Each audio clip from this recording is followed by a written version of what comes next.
Hey, welcome to the Business Brains and the Bottom Line podcast. This is Paul Delegro, your host today. And my guest is Paul Merrifield from Dell Technologies. He's the Data Protection System Engineer, District Manager, the fancy title.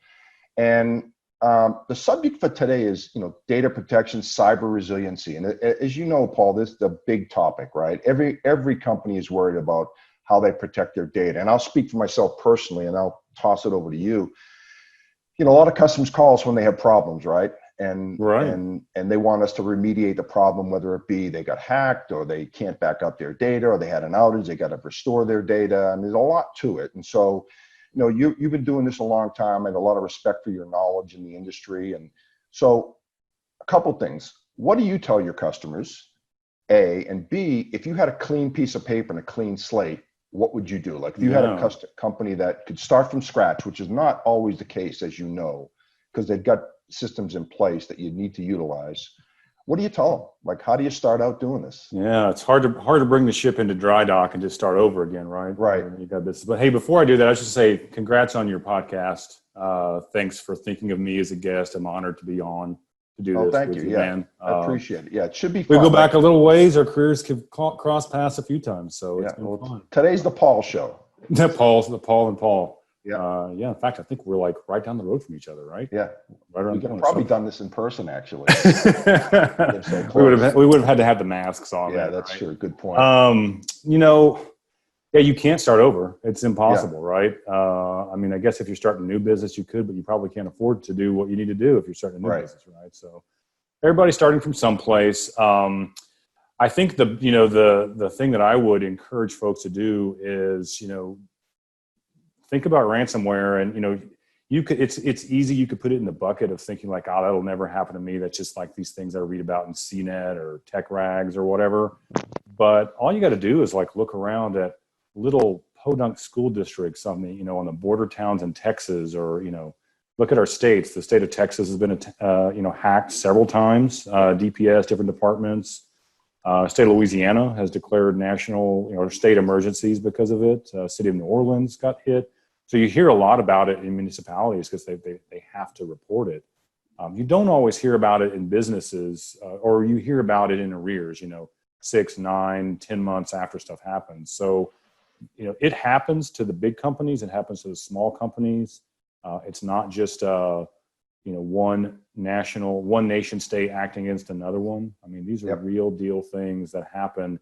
And if you're not really taking it seriously and keeping abreast of what these attacks are like and how to respond to them, then you're going to be in a world of hurts when you do get attacked and you get hit. Yeah. So what do you tell your customers? I mean, because everyone thinks it's not going to happen to them. Sure. Yeah. Right. And then they panic and they call. And so what kind of guidance do you give your customers? Well, I could give a lot of opinions, Paul's opinions type stuff, but I really don't think this is like way too serious to just take one guy's opinions on, right? So I first point people towards, what our government is saying. What do they need to do to protect themselves against ransomware? I point them to different standards bodies and what they say. Yeah. And, you could go to the Homeland Security, you could go to the National Institute for Cybersecurity. There's even a new organization called Sheltered Harbor, which is primarily around banking and financials. One common thread across all of those is they talk about keeping your backups in an offline state. Because one of the things that these cyber tools that get smart to do is they realize, hey, if we encrypt someone's data, well, the first thing they're going to try to just do is just restore from their backups, right? So what I've heard, the statistic is that the average, what they call dwell time for a piece of malware in a customer's environment is about 78 days. Yeah. And during that 78 days, what's it doing? Well, it's propagating itself. It's looking for, other systems it can compromise. It acts a lot like a virus you get in your system, right? It's trying to get its hooks as deep in there as possible. And one of the things it's looking for is backups. It's looking to say, hey, can I find backup and recovery systems and let me cripple those before I then ask you for Bitcoin. That way you don't have any choice. So keeping your backups in an offline state is the is like the number one recommendation for all those organizations I mentioned before. And that's critical. Got to do that. So when you say in an offline state, if they're in your system monitoring, looking for backups, and you are backing up, aren't they accessing that data while they're backing it up? No? Well, I guess it really depends on, how sophisticated some of these whatever attack you're having. But no, I mean, when it's the whole point of it being offline, or you might call it air gapped, right? So you've got your production data and all the stuff going on there.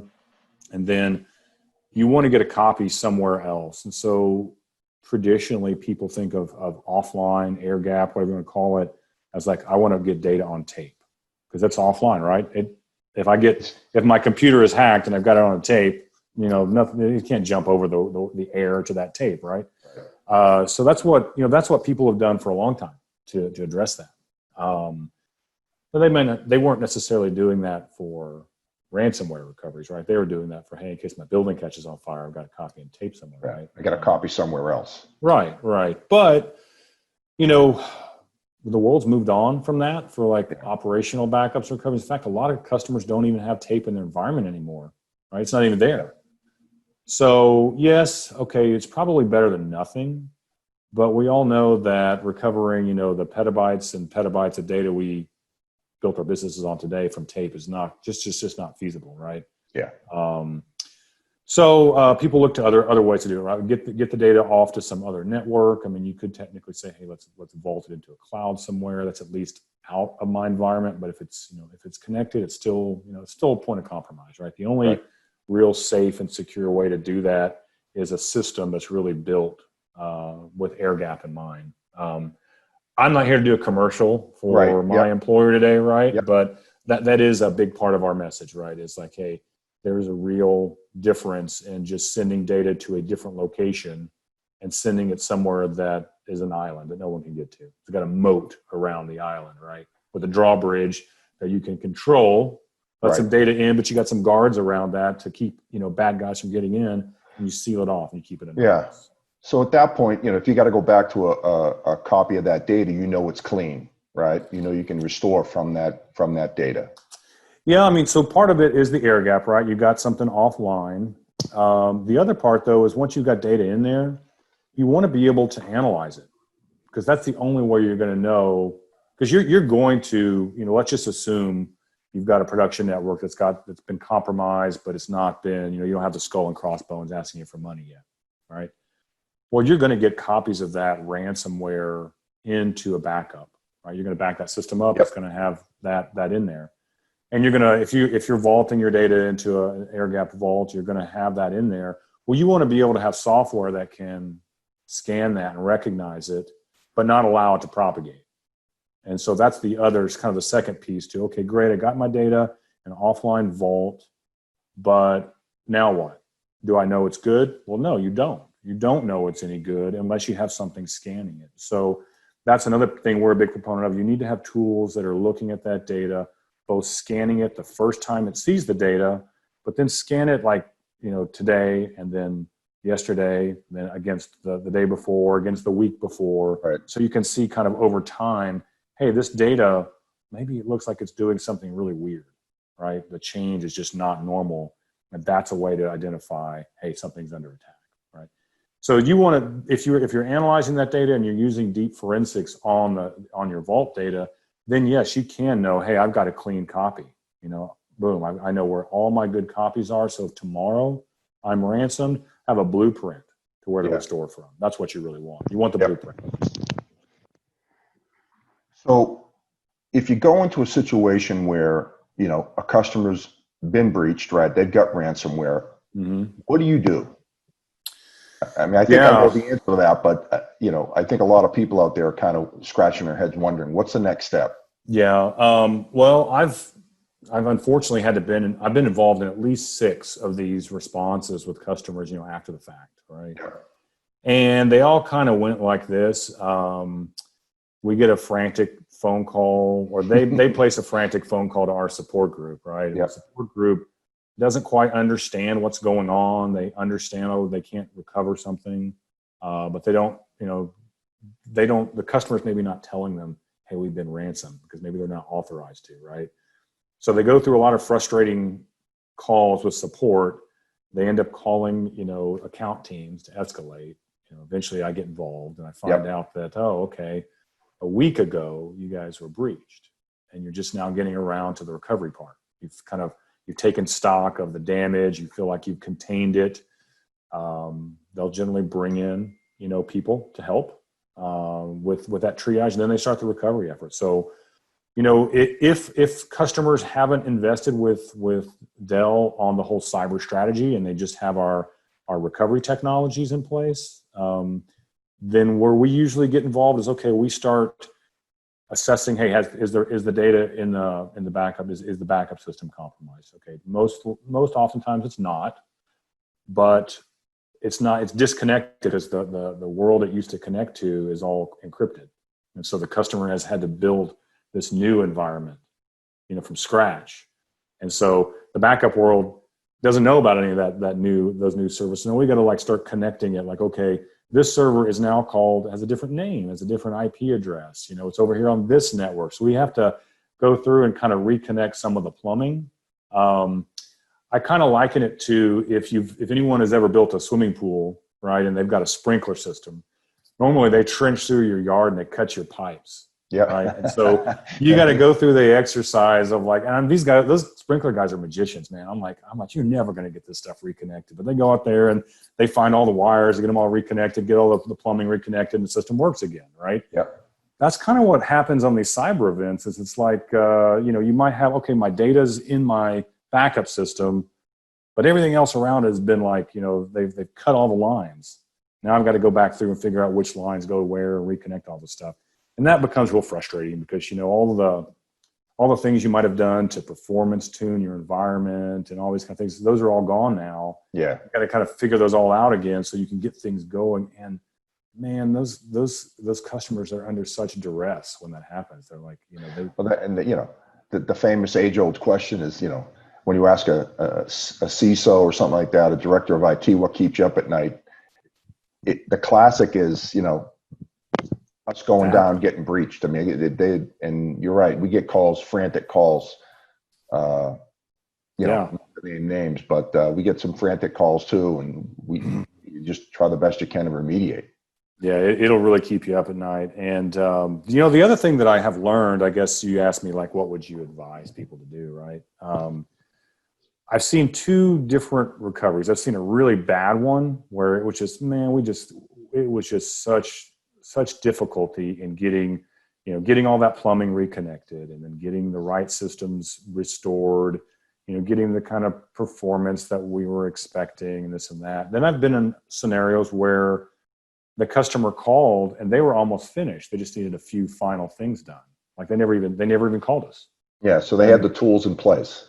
Well, what I asked them, I said, what, I was like, I want to be honest with you. I've talked to folks before, and I'm glad you guys recovered, but what was the secret? What did you guys do so differently? And he says, the key is I've been through this before, right? We've done this a time or two at other companies this individual had worked for. But he said, there's easy ways to choose to back your systems up, and then there's the right ways. And he said, a lot of people will choose the simplest thing, and they'll just do that for every system. And he says, that's the most wrong thing you can do. Operationally, yeah, it's easy. I do the same thing for all my systems, right? And if it works, I get my backups, occasionally I get a recovery, things are okay. But when the entire environment is down, you got to restore the whole thing. He's like, certain kinds of systems benefit from the recovery of those systems, right, is better if you were to back them up a different way, right? So for example, he was telling me, hey, all my big file servers, they're on virtual machines, but I don't just take an image backup of them. I actually have an agent in there that backs up the file system, because he said, hey, when I restore the file system directly, that's much faster than restoring a giant virtual machine image. Right. Right. So it's but for them all, lots of application servers, other things that are more reasonable size. Yeah, I do images all day long. Those are easy to recover from. It's you got to really think about your workloads and think about, hey, I've got 3 or 4 ways I could back them up. Well, what's that going to be like in a recovery? Is it going to be faster this way or that way? Yeah, that's classic too, Paul, is when you ask customers about their, backup strategy, they go, I back up my data. Mm-hmm. Like, well, have you ever tried to restore it? Right. Well, Right. not really. So that's the classic again, when, that you got to, and that's another thing, a recommendation we make with our customers. You've got to, on a regular basis, restore that data just to make sure that everything, whether it be quarterly, depending on the size of your company and requirements that the company has, to make sure that it can be restored. Yeah, no, I tell my kids, when they get frustrated at sport, they're not good at it. It's like, hey, how do you get good at something? You practice. Yeah. You practice like crazy, right? You're not just good at it because you like it. And that's the same thing with recovering from a disaster, recovering from a cyber breach, whatever. You have to practice it, right? And if you don't, then you're just, you're like, we're going to, blame the vendor when stuff goes wrong. Well, great. You're going to blame them, but you're still going to not have your business up and running, right? Yeah. That's a classic too, right? Everyone's got to point a finger at somebody. Right. And I get it, right? I mean, I'm happy to take the blame, but I also want to just put that aside. Let's just get you up and running. Yeah. And then we'll figure out, who we're mad at after all that's over with. Yeah. Nice. So again, starting from a clean slate, which never happens. Sure. I mean, and again, we're not talking products here, and I get that. So if you had a clean piece of paper and you could start, what would you be the recommendation in that situation? Yeah, I would take a look at a couple of frameworks. Like I'd look at the NIST framework, because it kind of goes through, it divides the cyber resiliency spectrum into several layers, right? And so a lot of the first layers are about, just good hygiene, good practices as you're building apps and building infrastructure. And the last pillar is about recovery. So my advice would be, look, you need an investment in tools at each stage of the process. Right. So you need your upstream tools, your monitoring tools. Depending on your business, you might contract that from someone, or you might invest in it on yourself. You need to think about recovery in the case that all those things fail you, because they might, right? There may be something so sophisticated that it slips through, and you need to go all the way to zero to restore from. And I would also, I think people are getting this more these days as they build new applications, but you can't just think about the app that you're building and what it's going to do. You have to think about all of the things it needs, all the care, just like, I bought a house, but there's a lot of things this house needs besides just buying the house, right? Right. Electricity, water, furniture, yard maintenance, pest control, all these things, right? Things you don't want to pay for, but you got to do it, right? So when you're building an app, you got to think of its security, its data protection, life cycle it, who's going to own it, who's going to maintain it. You got to think about all those things sort of as one package as you deploy it. So you got to build those things into your application process. And I think as we got to move towards CI, CD processes of building apps, and really, cloud has probably made that easier for people to do, just because the plethora of available resources. I think that's really where resiliency comes in, is really thinking about it as you're building an app. Like, how am I going to recover it, from all the scenarios that might exist? Cool. And one thing I've noticed too out there, Paul, everyone claims that they've got the greatest solution.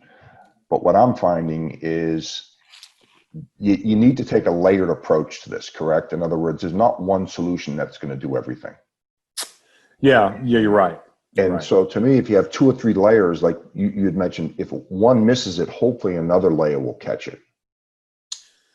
True. And this becomes kind of hard to quantify, but what I see customers, the ones who are really thinking about this from a business standpoint, when they make an investment in cyber resiliency, no matter whether they're doing it in production tools or the recovery part, they're thinking about, how does this materially increase my security posture, right? Because you could change something. Like, you could say, every vendor has something that they market for ransomware, whether it's a backup vendor or anybody, right? They market something around ransomware, but you have to think about, okay, does what that does that thing materially improve my ability to recover versus another investment? Right. And a lot of times, if they don't have all the right upstream tools, well, then just buying something that says it protects against ransomware probably doesn't help. Yeah, right? no, I'd agree. So you have to really make sure the investments you're making really materially matter to the business, and they aren't just little, hey, I'm making myself feel good because it says it's ransomware and I like, the vendor, so I'm going to buy that tool. Sure. Well, I think another thing we try to do is when we have customers that have problems, we try to look at the different solutions that are out there and do POCs where, okay, let's run it in your system for a week, 2 weeks, whatever. And normally you'll see the proof in the pudding is it'll start catching things that they didn't catch before. Yeah, that's easier to do with the upstream tools. Yep. Harder to do with kind of the recovery tools because you're probably not going to cyber attack yourself. Yeah. And see how it works. Yeah. But yeah, you're right. The other thing is referencing, and that's actually at least for the part that I play in day to day, which is the recovery side of it. It's hard to get customers to reference for it because a lot of folks, they don't. Part of the system is it being kind of anonymous and hidden. Yeah. And so everyone's a little gun shy about telling everybody and telling the world what they do behind the scenes. But slowly but surely, we're beginning to get customers that will talk. We had a fairly large K through 12 event where one of our customers actually did the entire presentation for us and explained what they did, why they did it, their experience. And it was really powerful. Cool. Yeah, it was really cool to see, really powerful. And I just, at the end of the day, I don't want to see anybody get ransomed, right? Whether they're using my stuff or somebody else's stuff. It's bad. If my city gets hacked and it's shut down, it's just taxpayer money. It's going to eventually trickle down to me, right? Yeah, we're all paying for it somewhere. We are all paying for it. Just like all this money that the government's giving out right now. I don't know if we're going to be paying it back, but I definitely know my kids will be. Someone's going to pay it back. Someone's paying it back. Yeah. It's just, and like you said, and the cost of doing business goes up with these attacks and with cyber resiliency. And again, someone's got to pay for it. Nothing's free. Sure. Yeah. And it's what's interesting is to think about. I'll give the listeners here, or the watchers. Are they called watchers or listeners here? Viewers. There we go. The viewers. There's a really cool book called Sandworm that's out that's on this topic, and it kind of reads a little bit like a cyber espionage spy type novel, but it kind of goes through the whole history of where all of these cyber tools came from. Unfortunately, they came from the NSA, which is sort of nice, sort of unfortunate, but those kind of got out there, and we use them. Other people have been using them. So it's an interesting read. It'll give you a really good and interesting, fun sort of primer on what that world is like and what we're dealing with right now. I mean, heck, you've heard of as a service. There's ransomware as a service these days. Like you can go in the dark web and you can contract someone to target somebody, handle the payment, and all kinds of stuff like that. Unbelievable. I mean, I hear that's I just would never do that, right? Of course, yeah. None of us would. And unfortunately, there's a lot of bad people out there, and guys like me and you who just try to get up every day and go to work and support our families. There's a lot of nefarious folks out there trying to make a quick buck, and they seem to be doing a good job at it, actually. Yeah, they're definitely creating some havoc and chaos out there. That's for sure. Yeah, no question. So Paul, to get off topic here, are you in the new house yet? I am in the new house, which we moved in like right as the COVID lockdowns were starting, so it was kind of scary. When the kids are all coming home and staying home from school. And oh my gosh, it was. It's kind of been a blessing to be somewhere new and different during all this. Versus we were in a really small rental house while we were waiting for this one to be done. Yeah, that would have been bad to be stuck there. But we were in a weird spot. We didn't know if we were going to have some place to go because we had let go of that place, and this place was kind of like, well, it's not quite done. Hey, there's a lot of bridges in Dallas. Yeah, we had a couple of tents. So a couple of tents, a foam pad, and you're good to go. Yeah, we were ready to teach your kids a lesson, right? Yeah, something like that. Well, hey, Paul, I appreciate you coming on. Anything else you'd like to add? I mean, I think we covered a pretty good range of topics here today. Anything else? All I would say is my social media platform of preference is LinkedIn, so you can find me at Paul Merrifield on LinkedIn. If you have any questions or want to chat privately, I'm happy to do so. And I really appreciate you having me on today, Paul. Yeah, for all the folks out there that are listening, I would highly recommend that. Paul, to me, is one of the tops in the industry. We worked together at a previous company. That's how we first got to know each other. I have a lot of respect for him and his knowledge. So yeah, anyone out there needs some good advice on cyber resiliency, please reach out to him. And so that being said, that's a wrap from Business Brains and the Bottom Line. This is Paul Dellegro signing off.